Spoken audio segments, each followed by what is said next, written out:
आयुष्यात काही नसलं ना तरी चालतं, पण नवरा हा मात्र हमेशा आपल्यासोबत पाहिजे. तो कसा पण असू द्या, दारवाड्या असू द्या, गरीब असू द्या, कसा पण असू द्या, कारण त्याचं असणं खूप गरजेचं राहतं. जोपर्यंत आपला नवरा आपल्यासोबत आहे ना, तोपर्यंत कोणत्याच कुत्र्याची हिंमत नाही का आपल्याकडे वाईट नजर करून पाहू. ज्या दिवशी तो नवरा आपल्यासोबत नसला ना, तर न भुकणारे कुत्रे सुद्धा आपल्यासोबत भुकतात. ते किती पण चांगलं वागा आपण. म्हणून नवरा कसा पण असू द्या, आपला नवरा कायम आपल्यासोबतच पाहिजे.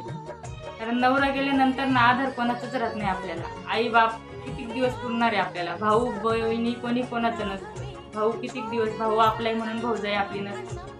त्याच्यामुळं आपला नवरा असणं खूप गरजेचं असतं. तो कसा पण असू द्या. नवऱ्याच्या घरी आपण हक्काने राहू शकतो. तसं भावाच्या घरी कधीच आपण हक्काने नाही राहू शकत. म्हणून ज्याचे नवरे आहे ते बाया किंमत करत नाही आणि ज्याचे नवरे नाही त्या बाया नवऱ्यांसाठी तरसतात.